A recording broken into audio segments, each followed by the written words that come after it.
Primero por estar aquí a todo el mundo y a todas las personas que han organizado el evento, que me consta que se han esforzado mucho porque viniendo del autobús desde Gasteiz no veía más que carteles, así que muchísimas gracias. Y una pequeña nota, porque la presentación de Miquel, es verdad que ese librito de Contra la doctrina del SOT digital es un poco difícil de encontrar ahora, se va a reeditar probablemente dentro de poco, así que bueno, no sé en cuánto, pero igual en unos meses, ¿no? Habrá una reedición ampliada con otra editorial, porque por desgracia esa editorial no sigue funcionando ya, se murió el editor tuvo un ataque al corazón, entonces bueno, dentro de no tanto igual es más accesible. Y luego otra nota mínima, bueno, mi euskera es muy rudimentario para dar una conferencia, pero me sirve para entender un poco más o menos, así que en el turno de intervenciones, pues nada, si poliki, yo creo que me puedo enterar y si no pregunto a la persona que tengo al lado, ¿vale? Pero no debería ser un problema. Bueno, pues la idea de juntarnos aquí hoy era discutir sobre la cuestión de la digitalización, ¿no? Y antes de entrar en materia quería hacer dos consideraciones, una sobre el momento en el que hablamos de esto y otra sobre el enfoque general que quiero dar a esa aproximación.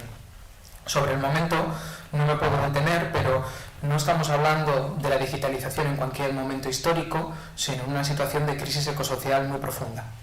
Y eso yo creo que bueno, debería atravesar seguramente transversalmente todo lo que pensemos y todo lo que hagamos a día de hoy, porque básicamente dibuja nuevas condiciones, ¿no? Y debería dibujar también otras prioridades, el hecho de que los sistemas de la vida estén en crisis con una desaparición de biodiversidad masiva, ¿no? Y con que el clima esté cambiando de manera acelerada e irreversible.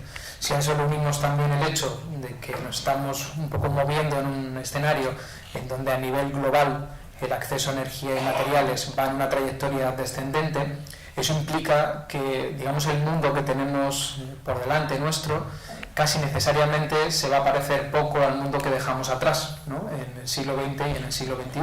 Estamos viviendo pues, tiempo de transformaciones, de muchos peligros, ¿no? Y en donde es quizá más importante que nunca pensar bien nuestras elecciones sociales y priorizar aquello que pueda ser compatible a la vez con ese nuevo escenario ecológico, ¿no? Y con sociedades que no solamente sean como la nuestra, sino muchísimo mejores, ¿no? Menos desiguales, más justas, menos coloniales, ¿no? En donde tengamos más autonomía. Entonces, ese es el horizonte en el que se inscribe esta reflexión y en el que, en términos generales, yo trabajo, ¿no? Tanto en ese análisis de esa crisis ecosocial global con muchos riesgos, por eso hablamos de riesgos de colapso ecosocial, podemos discutir sobre eso si queréis, como en construir alternativas que puedan ser deseables, que en nuestro caso las planteamos en términos de decrecimiento. Hoy no voy a hablar de ninguna de esas dos cosas, al menos a priori, pero es inevitable que estén presentes, ¿no?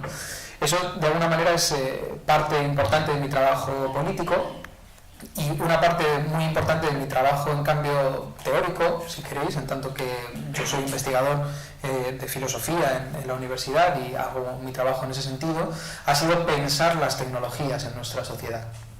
Y esto puede parecer como algo más o menos evidente, pero yo creo que no lo es. Estoy convencido de que tenemos problemas muchas veces para pensar correctamente las tecnologías en nuestra sociedad.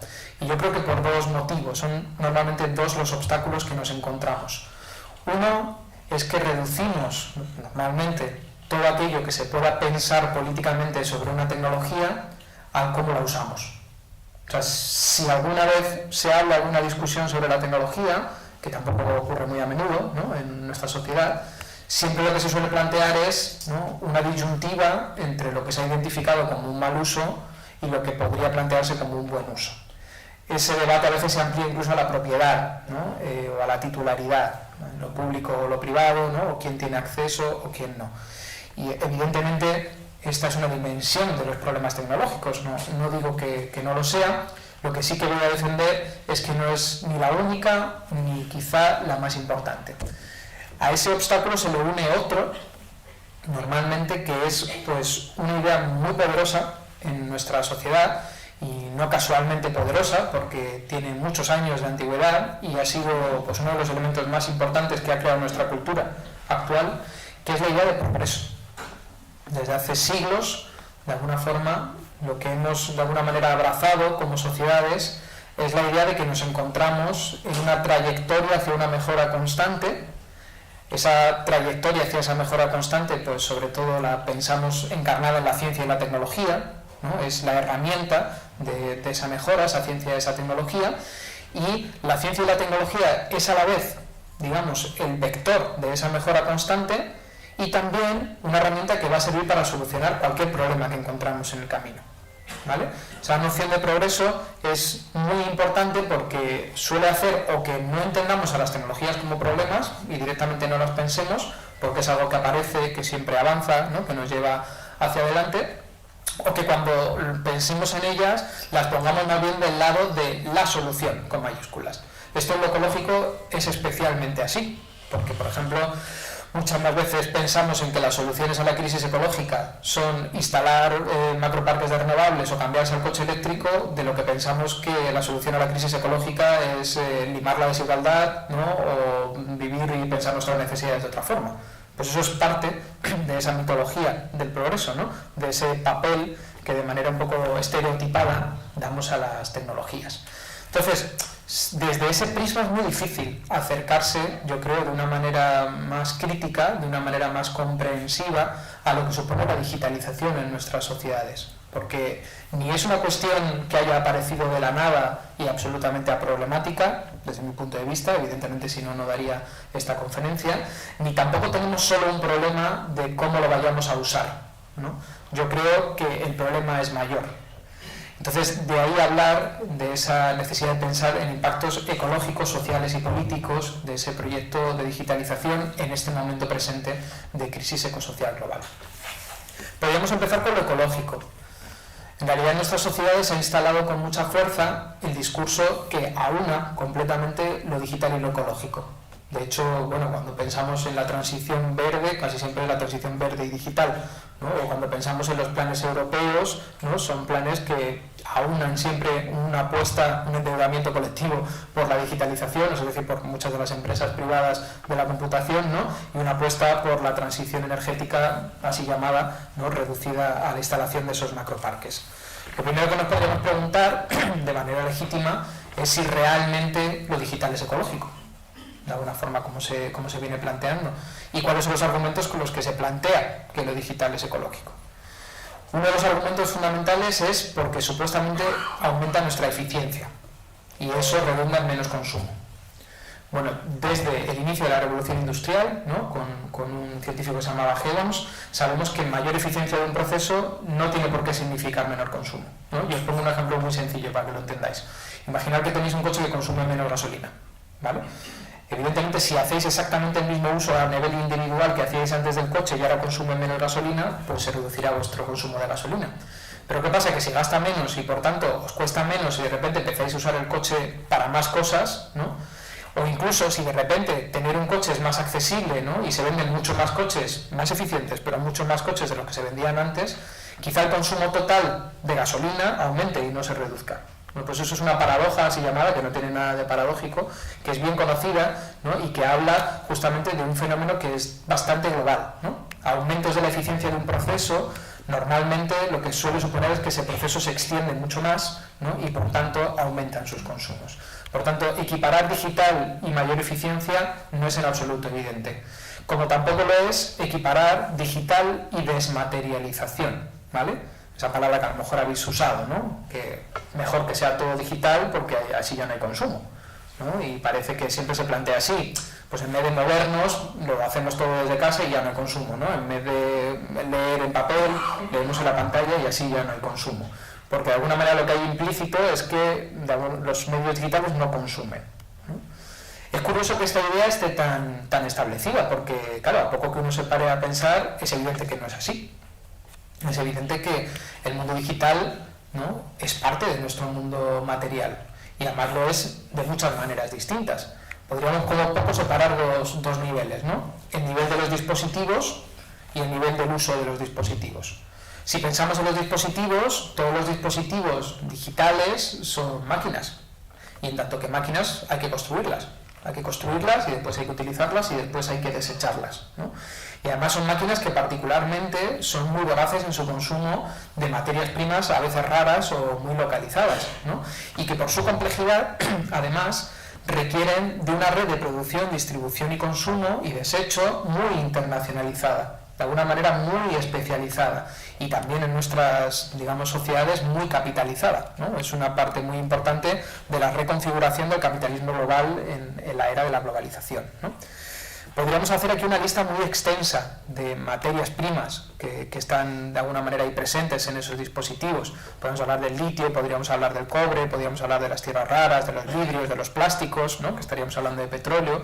Quizá el caso más paradigmático de lo complicado, ¿no? Y extremadamente material que es esa producción de dispositivos es el cobalto, ¿no? El cobalto y el así llamado coltán, ¿no? Es un secreto a voces y bueno, justo hoy veía en el periódico que se acaba de publicar en castellano un libro que se llama Cobalto Rojo, ¿no? de Kara, de Siddhartha Kara, que para acceder a ese cobalto pues hace falta condiciones de explotación, ¿no? Casi de esclavitud en un país como el Congo, ¿no? Estamos hablando de una continuidad total con el colonialismo en un nuevo neocolonialismo extractivista. Las imágenes, si alguna vez tenéis oportunidad de verlas, son dramáticas, ¿no? Una minería que se hace de forma artesanal, con trabajo infantil, con contaminación de agua y suelos, con problemas de salud, con salarios que rondan los $2 diarios para esa gente. Bueno, esa es la precondición absoluta de nuestros dispositivos, ¿no? Porque ningún dispositivo funciona precisamente sin este coltán. Sin necesidad de ir a un ejemplo tan dramático, ¿no? En realidad podríamos pensar en esas dinámicas extractivistas, ¿no? Hablamos de extractivistas cuando de alguna manera se genera una dinámica en un territorio en donde un espacio central extrae muchos de esos recursos que le son necesarios y lo que deja ahí fundamentalmente son los daños, ¿no? O sea, hace, digamos, una extracción desigual, una extracción que por eso podemos denominar o considerar colonial, ¿no? Y esa es la lógica de prácticamente toda la extracción de materias primas. Muy particularmente, ahora estamos en un momento en el que el litio presente en las baterías, pero que también puede ser un vector fundamental de la transformación, electrificación de la movilidad, ¿no? Está en un auge que está generando muchos conflictos en el triángulo del litio, ¿no? En Chile, en Argentina y en Bolivia, ¿no? Pero bueno, esos conflictos son ya antiguos para el caso del cobre, ¿no? Etcétera. Entonces, un primer momento en donde hay una materialidad muy fuerte es en ese momento de extracción. No olvidemos, extracción en minería a cielo abierto, normalmente, con un enorme impacto para la biodiversidad y con un consumo de energía y por tanto de emisiones importante. No sé si alguna vez habéis visto cómo funciona una megamina a cielo abierto, pero requiere de maquinaria gigantesca, muy consumidora. ¿Qué pasaría después? Una vez que tenemos las materias primas, hace falta, ¿no? Refinarlas, ensamblarlas, etcétera. Y eso también tiene una materialidad muy clara, ¿no? Que además está sujeta a muchas tensiones geopolíticas, muchas veces. Por ejemplo, casi todos los teléfonos móviles, así dichos inteligentes, se producen en la bahía de la Perla de China, ¿no? Solamente ahora por una cierta tensión en donde hay como, bueno, una protolucha sindical para intentar mejorar esas condiciones laborales, China está descentralizando su propia producción a los países del sudeste asiático. Eso está pasando en estos últimos años. Pero hasta hace poco esa es una de las industrias fundamentales en las que se ha impulsado el nuevo capitalismo de Estado chino, ¿no? Y además ha revivido, si queréis, toda la dinámica del primer capitalismo, en donde los trabajadores rurales llegaban a esa zona, tenían su permiso de residencia vinculado justamente a un territorio y por tanto eran irregulares en ese territorio. La empresa se aprovechaba de eso para tenerles viviendo en el mismo lugar donde trabajaban, prohibición de ninguna movilización sindical, salarios bajos, ¿no? La forma de protesta que encontraron más generalizada fue el suicidio, para que os hagáis una idea, ¿no? Hubo una oleada de suicidios de esos trabajadores para visibilizarse. Se tradujo un libro sobre eso que se llama La máquina es tu esclavo y señor, ¿no? Con un poema, unos poemas, un poemario que se hizo famoso de un obrero de esas fábricas. O sea, estaríamos hablando de condiciones de capitalismo manchesteriano un poco, ¿no? O sea, con un nivel de explotación muy alto, ¿no? Y todos los dispositivos de alguna manera pasan por ahí, al igual que pasan por el beneficio, ya no solamente por la manufactura, luego veremos también para el funcionamiento de lo que son las grandes empresas capitalistas a nivel mundial a día de hoy. O sea, en el top de las listas no están las petroleras a día de hoy, ¿no? Se encuentran estas empresas de la tecnología. Luego nos preguntaremos por qué son ricas, porque eso también es una pregunta que a lo mejor no siempre es tan evidente, porque no son ricas fundamentalmente porque nos vendan los aparatos, ¿no? Aunque evidentemente hacen mucho dinero con eso, y hacen mucho dinero además haciendo que los aparatos no duren mucho, pero son ricas por otras cosas. Podríamos pensar después en su uso, ¿no?, en su carga, y me interesa mucho en su desecho también, porque hay otra dimensión colonial muy importante en el desecho de estos materiales tecnológicos que fundamentalmente acaban en Ghana, ¿no? Hay otro pequeño valle, otro territorio de sacrificio allá, en donde se reproducen las mismas problemáticas que hemos visto en el Congo que discutíamos antes, ¿no? Con encima, digamos, la paradoja un poco funesta de que toda esa basura llega allí en términos de cooperación internacional, ¿no? Es un poco el marco legal en donde la basura electrónica acaba en Ghana, ¿no? Esto es, digamos, el dispositivo que tenemos más a mano, pero mucho más oscuro, muchas veces, pero mucho más importante, es aquello que llamamos la nube. Porque, no sé, yo siempre todas estas cosas que investigo las discuto con mi madre, ¿no? Si no consigo que mi madre lo entienda o veo cuáles son las dudas de mi madre, pues entonces es que no he terminado yo de conseguir explicarlo bien, ¿no? Entonces yo me acuerdo las primeras veces que hablaba con mi madre sobre esto de la nube, literalmente no tenía ni idea, pero ni ella ni mis alumnos y alumnas de 18 años, que suelo también plantearles esto en los primeros días de clase, ¿no? Se entiende que, bueno, que es algo que está ahí, ¿no?, que no tiene un límite muy definido, ¿no?, que no se sabe muy bien qué forma toma ni cuáles son sus requerimientos, y que desde luego no se asocia con ningún tipo de materialidad tampoco, ¿no?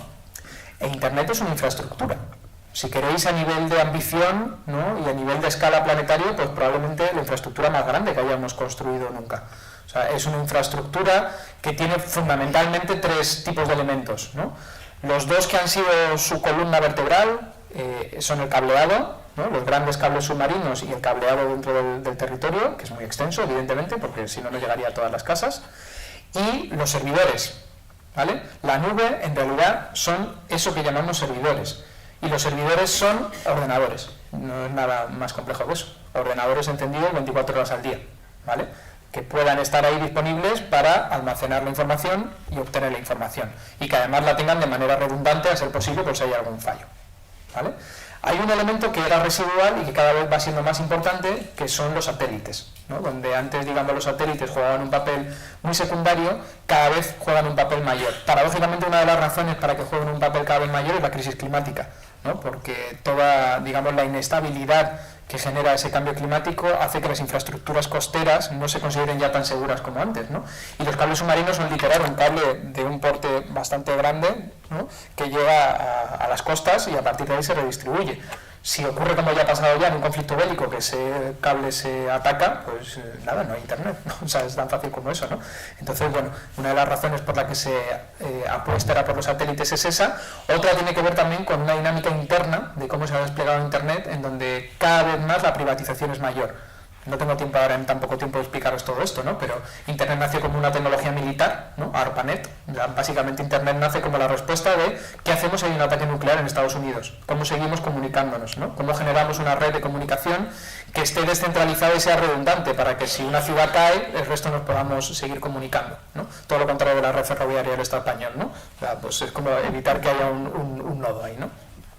De eso hubo, digamos, un momento, bueno, interesante, bastante interesante en Internet, en donde el mundo universitario, incluso el mundo político, tomó la iniciativa, ¿no?, y creó los protocolos que ahora usamos, los protocolos de la página web, del correo electrónico, etcétera, ¿no?, el nacimiento del movimiento hacker, en donde, bueno, Internet fue, como si queréis, una gran jungla a nivel de los contenidos, con una base estatal, ya a nivel de infraestructura, fundamentalmente en su despliegue, ¿no? Y progresivamente desde ahí lo que hemos ido viendo es una privatización tanto de los contenidos y del acceso como cada vez más de la infraestructura, porque si los primeros cableados, ¿no?, eran propiedad de los estados, a día de hoy los satélites son propiedades de las empresas privadas, o sea, es decir, una conexión a Internet que dependa cada vez más de esas nuevas infraestructuras estará cada vez más en manos de esas empresas privadas, que es literalmente, digamos, las propietarias de esa infraestructura. Claro, los requerimientos materiales de esta red no solamente multiplican los que ya hemos visto de los dispositivos, sino que sobre todo son muy potentes en términos de energía y en términos de emisiones, porque tú necesitas tener un ordenador funcionando 24 horas y además que no se caliente, ¿no?, y refrigerarlo, y eso no es fácil, ¿no? Eso no es fácil, requieres mucha energía para que funcione, ¿no? Estamos hablando, por ejemplo, por daros algún dato así de ejemplo, ¿no?, que si Internet fuera un país, a nivel de consumo eléctrico sería el tercer país que más electricidad consume del mundo, por ejemplo, ¿no? Y como nuestra matriz energética es fósil, y lo sigue siendo a día de hoy, eso implica emisiones de gases de efecto invernadero. O sea que paradójicamente, ¿no?, si se supone que lo que queremos en parte es acabar con las emisiones, a día de hoy Internet es un vector de emisiones. Y además es un vector de emisiones que crece muy rápidamente, porque claro, es el único sector que no tratamos de reducir en sus emisiones, aunque solamente sea a nivel de discurso, ¿no?, y un poco de mentirijilla, pero claro, como se supone que tenemos que impulsarlo, crece a nivel exponencial. Los servidores crecen a nivel exponencial, el tráfico de datos crece a nivel exponencial, esos equipos crecen, ¿no? Y si en el año 2019 es la publicación, con datos del 18, las emisiones eran ya equiparables más o menos a toda la aviación mundial, ¿no? O sea, estas tecnologías de la información y la comunicación emitían tanto CO2 como toda la aviación. Había una proyección, ¿no?, para el año 2040, tendremos que ver hasta dónde llegamos, que podría equipararlo a todo el transporte, ya no a la aviación, sino a todo el transporte, ¿no? En todos los países desarrollados, los dos grandes emisores siempre son la industria y el transporte, ¿no? O sea, que estaríamos haciendo de ese sector uno de los más emisores, ¿no? Es muy difícil encontrar datos sobre esto, pues porque no se mide, ¿no?, y porque sobre todo al tener esa, digamos, dimensión planetaria y al estar compuesto de nodos que están muy descentralizados, es muy difícil asignar un consumo a un momento, ¿no?, a un acto concreto de Internet, ¿no? Lo que pasa es que sí que se multiplican los indicios de que esos consumos son exponenciales, ¿no? No sé si os enterasteis cuando se puso a disposición la primera inteligencia artificial generativa que todos usamos, más o menos, ChatGPT, ¿no?, o que se hizo muy popular, ¿no? La segunda edición tuvo que bajar sus prestaciones porque el consumo energético para la empresa era tal que ya no era rentable, ¿no? Y de hecho por ahí ha empezado también esa dinámica de poder cobrar, ¿no? En China, que dieron un gran impulso adelante de aumentar los anchos de banda de conexión a través de las conexiones 5G, tuvieron que apagar gran parte de las antenas porque el consumo eléctrico era tal que dejaba de ser rentable, ¿no? Estamos hablando de consumos energéticos muy, muy robustos. Cada vez tenemos más y mejores investigaciones sobre eso. Ahora hay una tesis doctoral que se está desarrollando en concreto sobre los consumos energéticos de muchas de estas tecnologías, pero es evidente que son muy notables. Entonces, si a eso le unimos consumos de agua, que también son muy, muy relevantes, ¿no?, aguas a fin de refrigerar, agua muy importante también en la producción de chips, lo que nos estamos encontrando es con un sector industrial más, ¿no? Pues un sector industrial que tiene sus requerimientos materiales como muchos otros, ¿no?, y que lo único que es muy característico del mismo es que crece de manera exponencial, ¿no?, y además también que es el sostén del crecimiento exponencial de la economía, ¿no? Porque otro motivo fundamental por el que tiene mucho de falso que en realidad la digitalización pueda ser compatible con hacer frente a la crisis ecosocial global es que sigue siendo una parte integrante del proyecto de crecimiento exponencial capitalista, ¿no? Y ese proyecto de crecimiento económico exponencial, hasta el día de hoy nadie ha podido hacer la magia de separarlo de un aumento exponencial del consumo de energía y también un aumento exponencial de la huella ecológica. O sea, el famoso desacoplamiento, ¿no?, que se plantea desde la economía estándar, pues no existe, ¿no? Y os puedo remitir, si queréis, a estudios de la Agencia Europea de Medio Ambiente, ¿no?, un estudio muy interesante que se llamó el desacoplamiento desmontado, ¿no?, en donde, bueno, hay una serie de evidencias bastante abrumadoras de que el desacoplamiento no es más que o una trampa en la medición, ¿no?, porque acotamos a un solo territorio, entonces, pues hemos dejado de consumir, bueno, claro, si lo hemos de alguna manera deslocalizado ese consumo en otro sitio, ¿no?, o directamente propaganda, ¿no? Podemos entrar en más detalles si queréis, pero ya veis que a nivel ecológico, ¿no?, este proceso de digitalización yo creo que nos conduce en una dirección contraria a la que necesitamos y además aumenta exponencialmente, ¿no?, esos impactos. Pero no deberíamos olvidar tampoco lo que supone a nivel social en muchos ámbitos relevantes, ¿no?, desde la política a la sociabilidad, a la construcción de cultura democrática, a la educación o al ámbito laboral, ¿no? Son muchos los ámbitos que podríamos discutir y en todos ellos podemos identificar, bueno, pues dinámicas que como poco pues son cuestionables, ¿no?, y nos deberían llevar a cuestionarnos y a preguntarnos. Creo que uno de los que es más fácil de ver tiene que ver con la cuestión laboral, ¿no? Llevamos un tiempo viendo cómo los vectores, digamos, de digitalización de muchos sectores laborales, pues básicamente, digamos, en lo que redundan es en mayor capacidad de control de las empresas, ¿no?, y en mayor capacidad de captar beneficio. Y es que al fin y al cabo el gran gasto en todos los sectores productivos fundamentalmente suele ser la mano de obra, ¿no? Y por tanto prescindir de mano de obra, ¿no? Maquinizar o automatizar siempre es un vector de ahorro, ¿no? No solamente de ahorro económico, sino también de ahorro de problemas, porque donde no hay personas, pues no hay problemas, ¿no? No hay posibilidad de que esas personas digan no, ¿no? En lo que quieren hacer.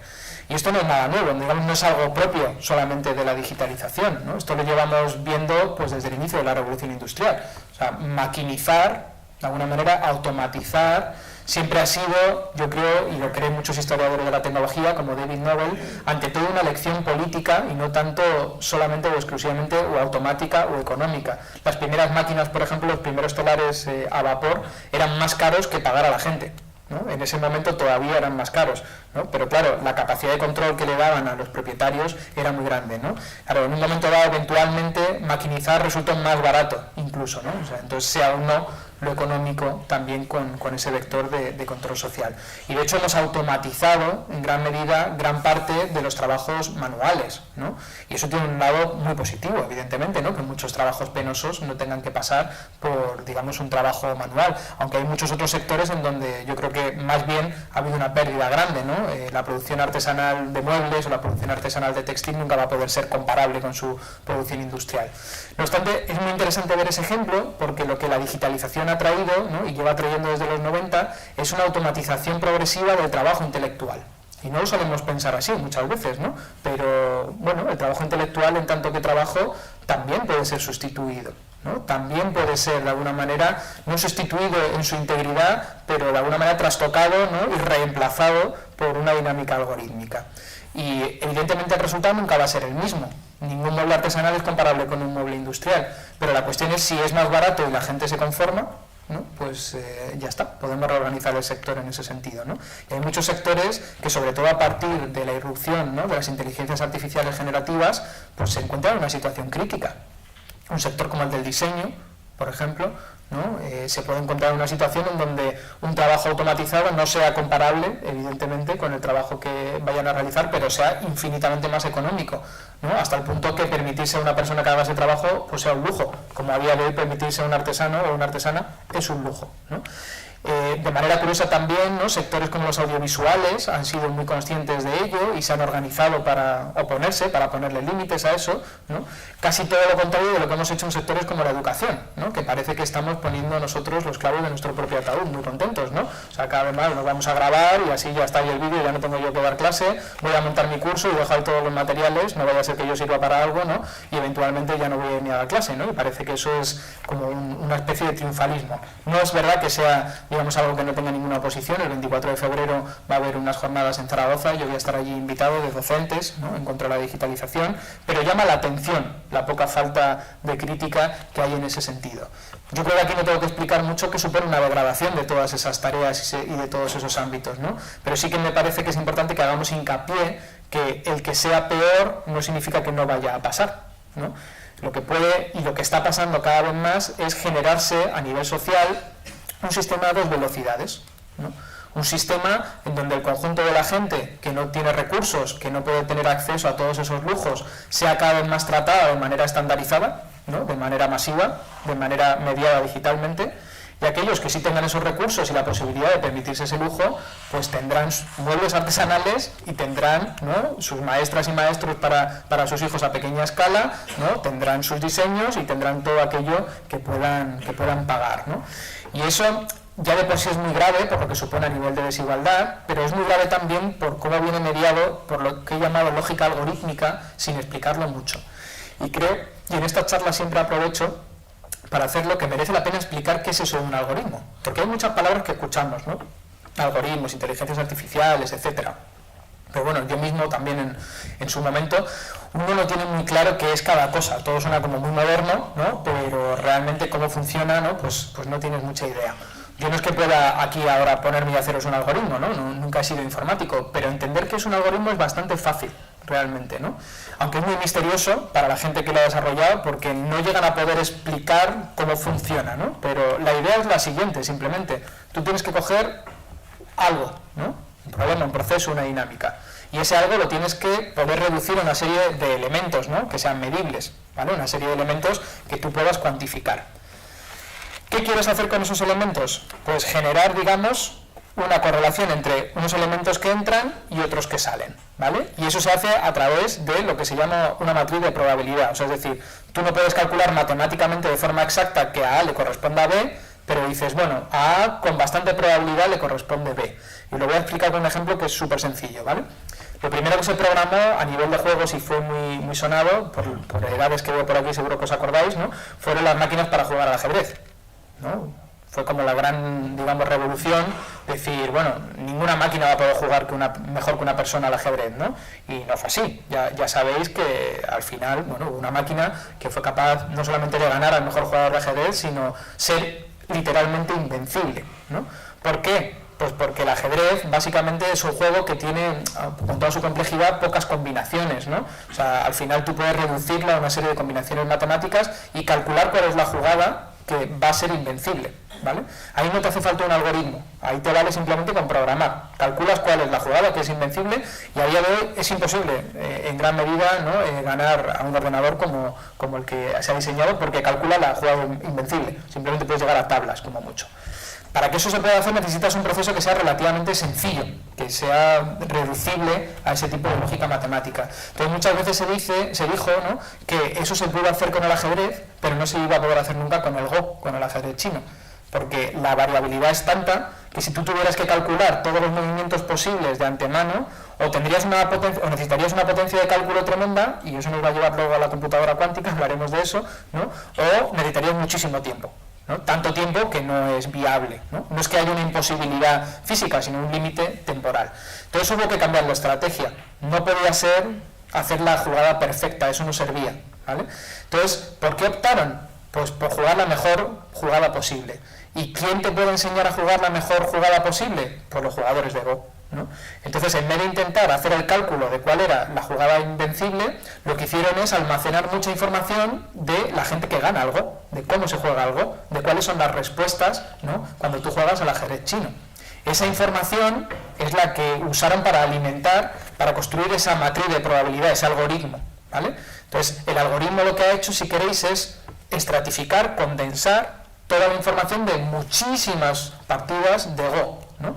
Entonces lo que hace es, cuando ve una disposición de juego, asumir el movimiento que en toda su información previa lo que le indica es que la probabilidad de ganar es mayor, ¿no? Y eso es un algoritmo, en un ejemplo muy concreto, ¿no? Si yo hago la jugada A, él hace la jugada B. La jugada B no es perfecta, o sea, puede llegar a perder. Pero claro, si ha visto millones y millones y millones de partidas y en casi todos los casos ha ido bien, pues es muy probable que vaya bien. Esa es la misma lógica que está detrás de Google. Tú le das una palabra, ¿no?, y ¿qué tiene Google? Información de muchísimas búsquedas y qué ha pinchado la gente cuando tú le has dado esa palabra o esa frase. Entonces, ¿te da, digamos, la solución infalible? No, pero te da la que, bueno, más gente ha elegido. Al menos teóricamente, porque luego están los anuncios promocionados que apaga a alguien para que estén, ¿no? Pero digamos cómo funciona el algoritmo. Así funciona la identificación facial, ¿no?, de Facebook, o cuando Facebook se la vendió al gobierno chino, ahora del gobierno chino, porque es la misma tecnología, ¿no? O sea, nosotros, los que usaréis Facebook, que no fue mi caso, ¿no?, durante mucho tiempo etiquetábamos fotografías, o se etiquetaban fotografías. Pues eso fue entrenar ese algoritmo, decir, a este nombre le corresponde esta cara, a este nombre le corresponde esta cara, ¿no? Entonces, ante una cara, ahora es capaz de decir, pues es este nombre, ¿no?, a través de toda esa gestualidad, ¿vale?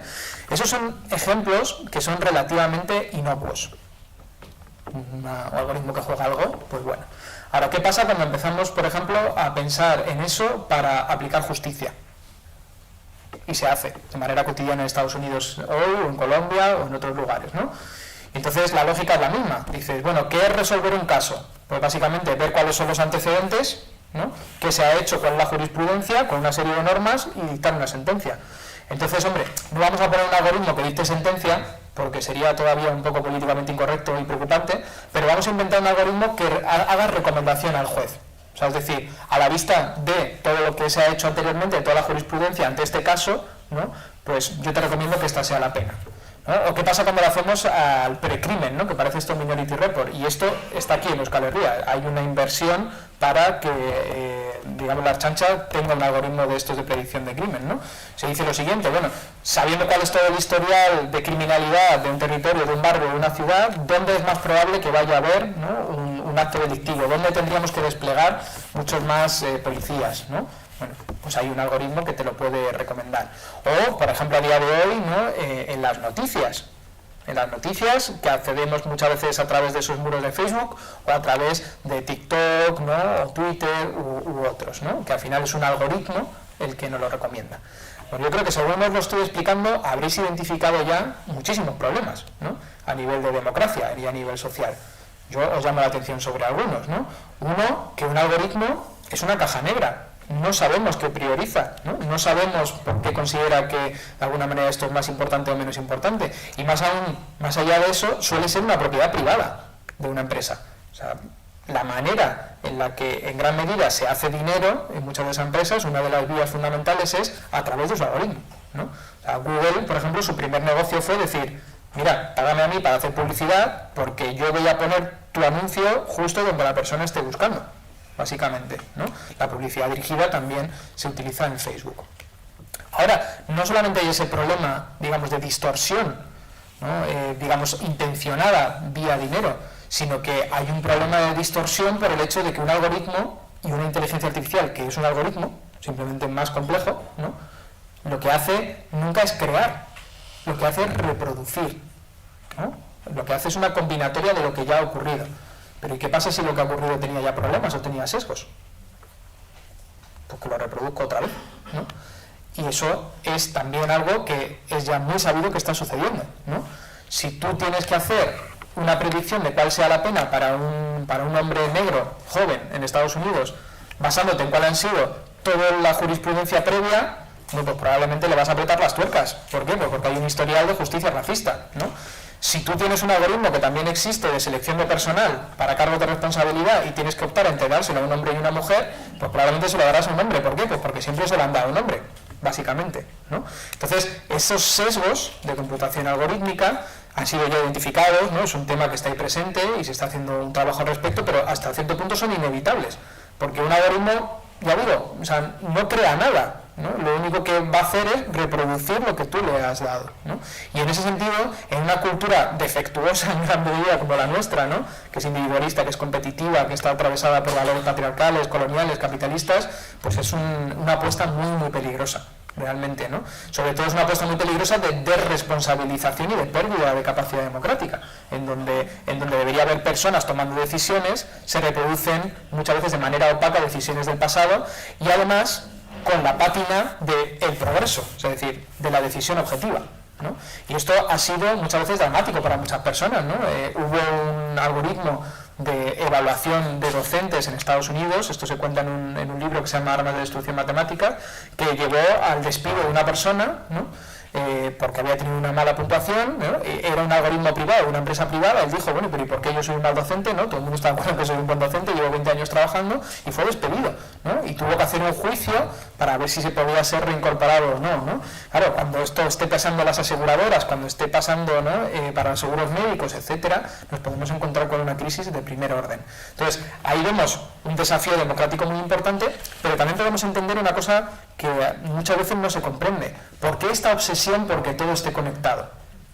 ¿No? Porque lo comentaba al inicio Miquel, ¿no? Ahora las ciudades tienen que ser conectadas, los coches tienen que ser conectados, los electrodomésticos conectados, ¿no? Todos nuestros trámites digitalizados, nuestra educación digital, todo lo que pueda digitalizarse se tiene que digitalizar, ¿no? Y parece que esto es como espontáneo o natural, ¿no? Pues bueno, pues porque es así, porque ya está. Pues no, ¿no? La cuestión está en que el negocio, en gran medida, de todos estos sectores, depende de tener acceso a toda esa información. Si tú no tienes un, digamos, raudal de información suficiente para poder poner en marcha y engrasar esa lógica algorítmica, si tú no consigues que la gente, ¿no? use eso de manera permanente y continua, entonces no van a funcionar, no van a poder optimizarse. Y eso es lo que nos lleva a lo que ha supuesto, yo creo, ya una crisis, ¿no? social reconocida, que es el problema de la adicción a estos dispositivos, que no es una adicción casual, sino que es una adicción por diseño. Y esto no es una conspiración ni nada así, podéis ver documentales, ¿no? a ese respecto, hay muchos, ¿no? Básicamente lo que han hecho es buscar estrategias que hagan que se maximice nuestro tiempo de exposición, porque maximizándose nuestro tiempo de exposición se maximiza su negocio, ¿no? Hay hasta análisis muy sofisticados como el de Shoshana Zuboff, ¿no? Una relectura marxista de cómo se genera valor a través de los datos, pues para los que os guste ver las cosas duras podéis ir por ahí, ¿no? Pero vamos, no hace falta ser tan complejo para entender simplemente eso, ¿no? Y cuando te lo explican también es como muy fácil de entender. ¿Habéis pensado alguna vez en qué se inspiró el scroll infinito? Esto de que haya pues un post y otro post y otro post, ¿no? Esto muy clásico de las nuevas redes sociales, ¿no? En donde tú si quieres puedes estar viendo entradas y entradas y entradas y entradas indefinidamente. En la máquina tragaperras. Es la misma lógica, ¿no? O sea, es decir, una vez más, ¿no? Le voy a dar y la siguiente va a ser la buena, la siguiente va a ser la buena, la siguiente va a ser la buena. Eso te lo reconocen, ¿no? Psicólogos y psicólogas sociales, las mejores de su generación, se han dedicado a diseñar ese tipo de aplicaciones, ¿no?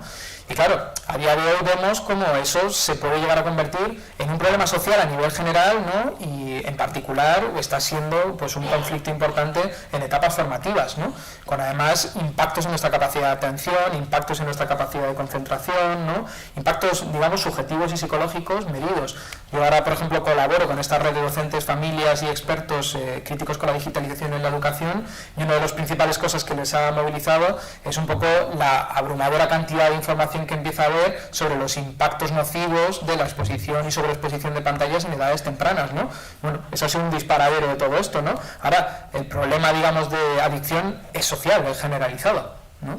Y claro, cuando estamos hablando de erosión de la atención, cuando estamos hablando de mediación algorítmica, estamos hablando de democracia, ¿no?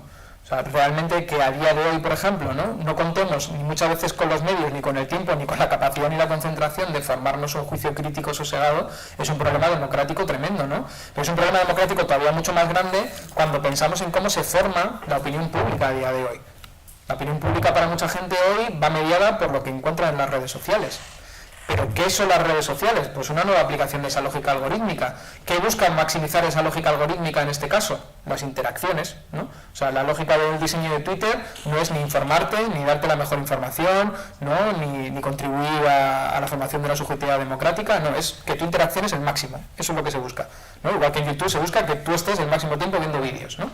¿Qué hay que hacer para eso? Pues lo que haga falta, ¿no? Desde los vídeos de gatitos y explotar la ternura a la polarización social y generar odio, ¿no? Porque eso nos engancha mucho más que el buen rollo, ¿no? O sea, el insulto, tal, la polémica, etcétera, ¿no? Entonces, para generar ingresos a una empresa privada de otra parte del planeta estamos deteriorando nuestro debate público de manera mucho más dramática, incluso los espacios así dichos politizados, ¿no? En donde yo, por ejemplo, en el ecologismo social venimos de 2 años de un debate encarnizado y polarizado que no es separable, por ejemplo, de esas lógicas de las redes sociales desde mi punto de vista. Si ahora encima sabemos, ¿no?, que es posible garantizar que tu discurso tenga más visibilidad a partir de dinero, porque puedes pagar para que haya cosas que se llaman bots, ¿no? O sea, tú estás en las redes sociales y crees que es una persona y es un algoritmo que está dando respuestas estereotipadas, ¿no?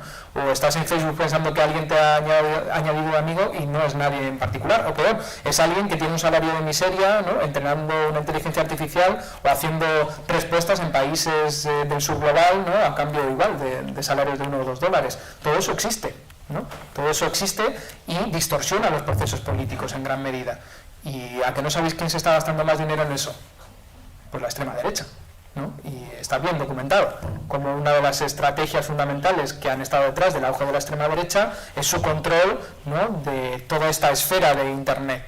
De hecho, la primera victoria de Donald Trump, lo podéis leer si queréis, hay artículos muy buenos sobre eso, fue crucial el poder hacer publicidad dirigida a personas en estados muy concretos, ¿no?, que eran claves en su elección, ya sea para que votaran o para que desincentivar su voto, ¿no? De hecho, en Estados Unidos han llegado a pasar cosas absolutamente locas, ¿no? Como, no recuerdo ahora la ciudad en concreto, lo leí en un libro, ¿no?, una manifestación de supremacistas blancos con, al mismo tiempo, en la misma ciudad, una manifestación de Black Lives Matter con heridos, ¿no? Y los convocantes de ambas manifestaciones eran inteligencias artificiales, ¿no?, que se habían puesto en marcha justamente para generar esa polarización. Pues ese es nuestro mundo y yo creo que conviene que lo sopesemos en gran medida, porque lo que hemos hecho ha sido traspolar de manera inocente las versiones digitales con las versiones analógicas, ¿no? Entonces, YouTube es como la tele de Internet, ¿no? Twitter es como el periódico, pero ahora en Internet, ¿no?, de alguna forma. Y claro, Entonces nos relacionamos con eso como de la misma manera, como que siempre hay una persona detrás, ¿no? Como que es la misma escala, ¿no? Etcétera. Y funciona de una manera totalmente distinta. O sea, yo no soy un romántico de los periódicos, que la verdad siempre han sido bastante deleznables políticamente, ¿no? Pero tú cuando compras un periódico político que te parezca deleznable, por lo menos es explícito, hay una línea editorial, ¿no? Hay una gente ahí, hay unos nombres, tú sabes lo que hay, sabes que está alineado con uno o con otro, y ya si lo compras, pues es cosa tuya, ¿no? Pero claro, cuando de repente hay una cosa que no es una persona, dándote una información que probablemente sea falsa, multiplicándote, ¿no? Justamente esa información para que tú te hagas sentir en minoría, y tú lo que crees es que hay un montón de gente que piensa distinto de ti, pues es un problema muy grave. Porque, claro, funciona activa y pasivamente, ¿no? Y hacer que se inhiban posiciones críticas o hacer que se inhiban ciertas posiciones políticas a través de ataques, ¿no? Ataques concentrados en la red, concertados, también es una estrategia muy, muy poderosa, ¿no? Entonces tenemos que tener mucho cuidado y entender que no hay elección a día de hoy que no gaste igual o más dinero en propaganda televisiva, propaganda radiofónica o propaganda publicitaria en la calle de lo que gasta en esa propaganda, ¿no? Y en esos medios de creación de opinión en Internet, ¿no?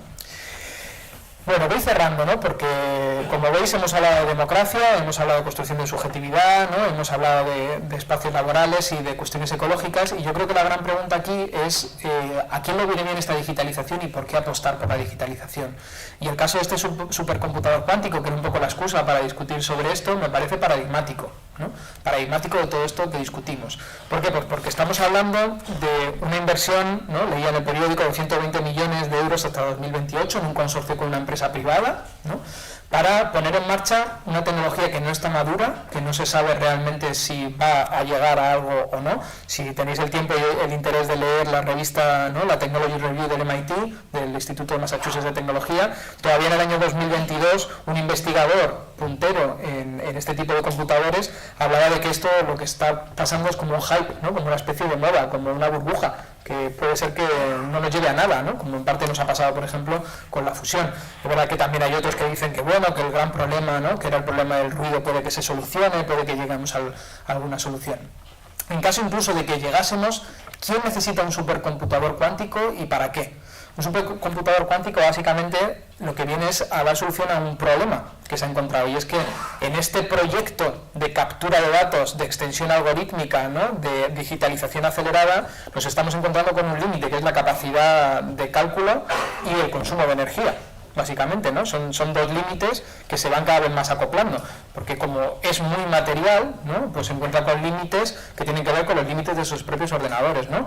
¿Qué queremos aquí crear? Pues digamos un ordenador que multiplique exponencialmente su capacidad de cálculo. Imagino que todos tenéis un poco la noción de cómo funciona un ordenador. Básicamente es con un lenguaje binario, ¿vale? Es una suma de ceros y unos, ¿no? Y entonces en cada momento solamente puede haber un estado u otro, eso limita la capacidad total de cómputo. Lo que se está planteando aquí es que en vez de dos estados puede haber muchísimos más, ¿no? Y por tanto la capacidad de cómputo se multiplique de manera muy sencilla, y eso puede hacerse a través de aprovechar, ¿no? Muchas de las capacidades más básicas de la mecánica cuántica, ¿no? Y la capacidad que tiene de tener estados superpuestos. Claro, ¿sería una buena noticia una capacidad ampliada de cómputo? ¿Y para quién lo sería? Y en el marco que he dibujado, entiendo que para nuestros problemas más básicos y reales, que son satisfacer nuestras necesidades, ¿no? Ver cómo vamos a hacer frente a la crisis ecológica y a esta crisis climática en la que nos encontramos, ¿no? Hacer frente a esta deriva belicista, que hoy se llama Palestina, pero mañana se puede volver a llamar Guernica, ¿no? O sea, estamos viviendo cosas que ya hemos vivido, ¿no? Pues creo que no es la prioridad, ¿no? Yo creo que fundamentalmente es gastar un montón de dinero, ¿no? En una carta incierta que en caso de triunfar ni siquiera es evidente que fuera a repercutir en lo que necesitamos, ¿no? Y cerraría un poco ahí, pues recuperando lo que os decía al principio, ¿no? Por eso nosotros pensamos y defendemos que lo que tenemos es que repensar una transformación de nuestra sociedad, ¿no? De cómo produce, de cómo consume, de cómo se organiza, de cómo se transporta, ¿no? Y para todo ello, la verdad es que no identificamos un papel crucial en la digitalización. Bueno, los ordenadores están aquí, no vamos a hacer una pira y quemarlos tampoco, ¿no? Pero evidentemente está absolutamente sobredimensionada la importancia que se le da, está absolutamente infradimensionado nuestro análisis crítico, ¿no? Lo asumimos todos sin ningún tipo de reflexión, y sobre todo están muy desnortadas nuestras prioridades, ¿no? Donde deberíamos poner seguramente todos nuestros fondos, nuestra energía y nuestra movilización social en construir un sistema agroalimentario que estuviera localizado y fuera agroecológico, por ejemplo, ejemplo, eso solucionaría gran parte de nuestro problema de consumo de energía, ¿no? Pues lo ponemos en un supercomputador cuántico pensando que eso va a ser el progreso, que va a traer capitales y que va en realidad seguir alimentando esa dinámica de crecimiento económico e industrial. Pues lo considero erróneo, ¿no? ¿Eso significa que todo va a ser malo en torno al computador cuántico? Pues probablemente no. Me imagino que alguien me vendrá luego a decir eso, ¿no? Bueno, lo podremos discutir sin ningún problema, ¿no? Pero hablando de prioridades, ¿no? Yo pienso que para nada debería ser la nuestra.